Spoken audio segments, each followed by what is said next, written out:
بسم اللہ الرحمن الرحیم۔ آج سورۃ فاتحہ اپنے سیاق و سباق کے حوالے سے اور اس کے نزول کے حوالے سے، اس کی فضیلت کے حوالے سے آپ کی خدمت میں پیش کرتی ہوں۔ امید ہے آپ کو اس سے فائدہ حاصل ہوگا۔ ویورز، نام اس کا الفاتحہ اس کے مضمون کی مناسبت سے ہے۔ فاتحہ اس چیز کو کہتے ہیں جس سے کسی مضمون یا کتاب یا کسی شے کا افتتاح ہو۔ دوسرے الفاظ میں یوں سمجھیے کہ یہ نام دباچہ اور آغاز کلام کا ہم معنی ہے۔ زمانہ نزول: یہ نبوت محمدی صلی اللہ علیہ وسلم کے بالکل ابتدائی زمانے کی صورت ہے، بلکہ معتبر روایات سے معلوم ہوتا ہے کہ سب سے پہلی مکمل صورت جو نبی پاک صلی اللہ علیہ وسلم پر نازل ہوئی وہ یہی ہے۔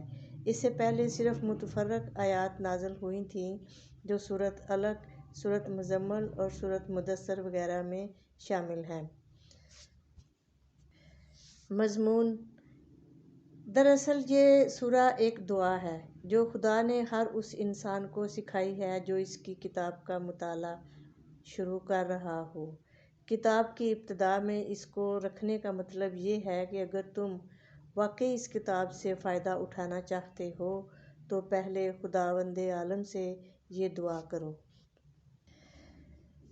انسان فطرتاً دعا اسی چیز کی کیا کرتا ہے جس کی طلب اور خواہش اس کے دل میں ہوتی ہے، اور اسی صورت میں کرتا ہے جب کہ اسے یہ احساس ہو کہ اس کی مطلوب چیز اس ہستی کے اختیار میں ہے جس سے وہ دعا کر رہا ہے۔ پس قرآن کی ابتدا میں اس دعا کی تعلیم دے کر گویا انسان کو یہ تلقین کی گئی ہے کہ وہ اس کتاب کو راہ راست کی جستجو کے لیے پڑھے، طالب حق کی سی ذہنیت لے کر پڑھے اور یہ جان لے کہ علم کا سرچشمہ خداوند عالم ہے، اس لیے اسی سے رہنمائی کی درخواست کر کے پڑھنے کا آغاز کرے۔ اس مضمون کو سمجھ لینے کے بعد یہ بات واضح ہو جاتی ہے کہ قرآن اور سورۃ فاتحہ کے درمیان حقیقی تعلق کتاب اور اس کے مقدمے کا سا نہیں بلکہ دعا اور جواب دعا کا سا ہے۔ سورۃ فاتحہ ایک دعا ہے بندے کی جانب سے اور قرآن اس کا جواب ہے اللہ کی جانب سے۔ بندہ دعا کرتا ہے کہ اے پروردگار میری رہنمائی کر۔ جواب میں پروردگار پورا قرآن اس کے سامنے رکھ دیتا ہے، اور یہ ہے وہ ہدایت و رہنمائی جس کی درخواست تو نے مجھ سے کی تھی، اور یہ لے اب پورا قرآن تیری ہدایت اور تیری رہنمائی کے لیے میں نے تجھے دے دیا، اب اس کو پڑھو۔ اب یہاں پہ اس کا ترجمہ پیش کیا جاتا ہے۔ تعریف اللہ ہی کے لیے ہے۔ ویورز، یہ بات یہاں پہ بہت ہی قابل غور ہے کہ تعریف اللہ ہی کے لیے ہے، کہ صرف اور صرف اللہ کے لیے ہے۔ وہ یکتا ہے، اس کا کوئی ثانی نہیں ہے، جو تمام کائنات کا رب ہے، رحمان اور رحیم ہے، روز جزا کا مالک ہے۔ ہم تیری ہی عبادت کرتے ہیں اور تجھی سے مدد مانگتے ہیں۔ ہمیں سیدھا راستہ دکھا، ان لوگوں کا راستہ جن پر تو نے انعام فرمایا، جو معتوب نہیں ہوئے، جو بھٹکے ہوئے نہیں ہیں۔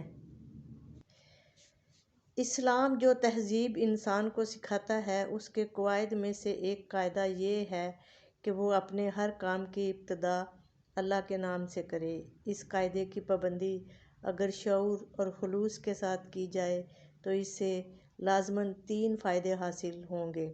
ایک یہ کہ آدمی بہت سے برے کاموں سے بچ جائے گا، کیونکہ خدا کا نام لینے کی عادت اسے ہر کام شروع کرتے وقت یہ سوچنے پر مجبور کر دے گی کہ کیا واقعی میں اس کام پر خدا کا نام لینے میں حق بجانب ہوں۔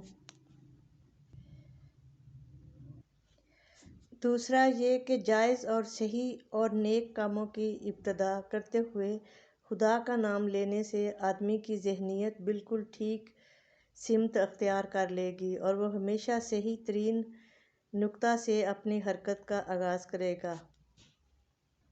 تیسرا فائدہ یہ کہ سب سے بڑا فائدہ یہ ہے کہ جب وہ خدا کے نام سے اپنا کام شروع کرے گا تو خدا کی تائید اور توفیق اس کے شامل حال ہوگی۔ اس کی سعی میں برکت ڈالی جائے گی اور شیطان کی فساد انگیزیوں سے اس کو بچایا جائے گا۔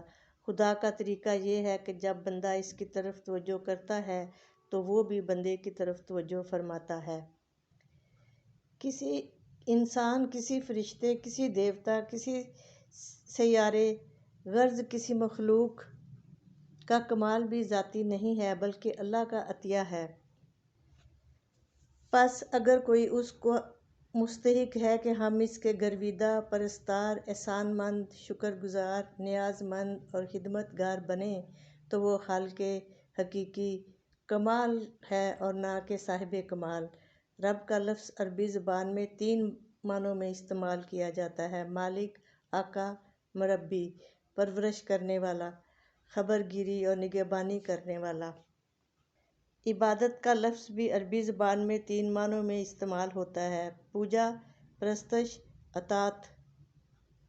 فرما برداری، بندگی، غلامی، اور اس مقام پر تینوں معنی بیک وقت مراد ہیں کہ ہم اس بات کا اقرار کرتے ہیں کہ ہم تیرے ہی پرستار ہیں، تیری ہی عبادت کرتے ہیں، تیری ہی طرف لوٹ کر آنا ہے۔ اے اللہ، تیرے ساتھ ہمارا تعلق صرف عبادت ہی کا نہیں ہے بلکہ استعانت کا تعلق بھی ہمارا تیرے ساتھ ہے۔ تو ہی اکیلا مالک ہے۔ ہم اپنی تمام حاجتوں کو تیری بارگاہ میں پیش کرتے ہیں اور تیری ہی طرف رجوع کرتے ہیں اور تجھی سے مانگتے ہیں۔ یہ اس سیدھے راستے کی تعریف ہے جس کا علم ہم اللہ تعالیٰ سے مانگ رہے ہیں، یعنی وہ راستہ جس پر ہمیشہ سے تیرے منظور نظر لوگ چلتے رہے ہیں۔ وہ بے خطا راستے کو قدیم ترین زمانے سے آج تک جو شخص اور جو گروہ بھی اس پر چلا وہ تیرے انعامات کا مستحق ہوا اور تیری نعمتوں سے مالا مال ہو کر رہا ہے۔ یہ قرآن پاک کی سب سے پہلی سورت ہے، سب سے پہلے نازل ہوئی اور سب سے پہلے اس کی تدوین کی گئی۔ اس اعتبار سے اس کی بڑی فضیلت اور برکت ہے۔ اللہ تعالیٰ نے فرمایا کہ 4 قسم کے لوگ میں نے دنیا میں بھیجے ہیں، جو ان کی پیروی کرے گا انشاءاللہ تعالیٰ وہ کامیاب ہوگا۔ پہلے انبیاء کرام، نمبر 2 صالحین، نمبر 3 صادقین، نمبر 4 شہداء۔ جس کا بھی زمانہ ملے ان کے ساتھ صحبت اور رفاقت اختیار کرو۔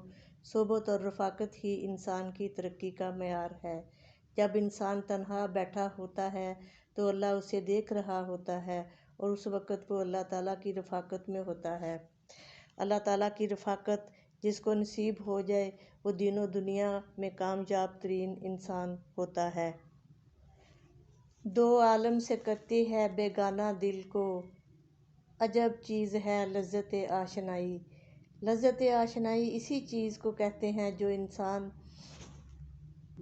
سے بڑے بڑے کام کروا لیتی ہے۔ جس سے محبت ہو اس کے لیے انسان کچھ بھی کر سکتا ہے، بس محبت کا ہونا لازمی ہے۔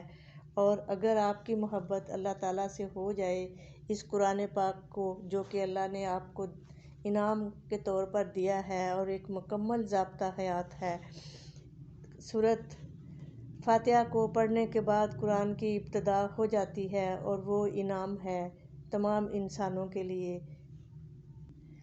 ہماری مراد حقیقی اور پائیدار انعامات ہیں جو راست روی اور خدا کی خوشنودی کے نتیجے میں ملا کرتے ہیں، نہ کہ وہ عارضی اور نمائشی انعامات جو پہلے بھی فرعونوں، نمرودوں اور قارونوں کو ملتے رہے ہیں، آج بھی ہماری آنکھوں کے سامنے بڑے بڑے ظالموں اور بدکاروں اور گمراہوں کو ملے ہوئے ہیں۔